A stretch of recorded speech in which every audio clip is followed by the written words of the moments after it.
Mr. Speaker. Order, honorable senators. Mr. Speaker, let's hear the senator for Nairobi City Council. I wanted to inform the senator from Nyamira that indeed I don't feel misled, because the initial promise, why we moved from NHIF, where people were paying almost the same amount irrespective of the income that you earn, to a graduated payment system, the promise made by none other than the head of state himself, and in fact I remember the words that he used, that harambes for raising hospital bills would be a thing of the past, because the medical scheme that we are going to put in is going to cover health care for all.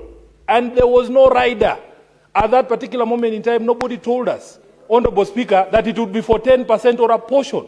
That is the justification, Honorable Speaker, why my contribution moved from less than 1,000 to 33,000. And he was telling us that those of us who are able to pay more should do so, so that harambes are a thing of the past. Are Kenyans still holding harambes to fund Medicare? Yes, they are. Therefore, SHA is not working. Thank you, Honorable Speaker. No, honorable senators. Honorable senators. Honorable senators, we just to guide the House, sitting in Turkana County, we went through a set of laws that gave birth to SHA. And therefore, the matter of SHA is no longer based on a promise that was made somewhere. It is based in the law. So in that particular law that this House took part in passing, did you pass in that law that when someone checks into a hotel, or if someone becomes sick, or someone undergoes a certain procedure, and that certain, the bill comes, for example, $1 million, under that law, did you pass that the entire amount was supposed to be covered by SHA, or under the law you passed, it was a percentage of the total amount? I want to be referred to the law, not to a promise that was made somewhere. Speaker, if you remember, and the answer can bear me witness, I am one of those people who opposed this particular legislation, Honorable Speaker. And there is something in law called obtaining by false promises and pretenses.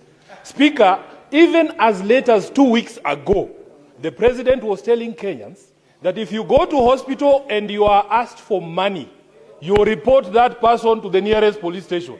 So, on what law was he basing that promise? He must understand, Honorable Speaker, that when you speak from the office of the President, that is not a position. In fact, the law is that you are not allowed to give information that is misleading under the Public Officers Ethics Act. The question then we have to ask, Honorable Speaker, the promise that was made, the perception that has been created out there, whose problem is that? Personally, I voted against that law, and I brought amendments to that law on this particular floor, including one to cap the limits of the contribution. But they told us, no, increase your contributions so that those of us who do not have income are able to get free Medicare. That is how it was sold. If that has changed, Honorable Speaker, let us be told.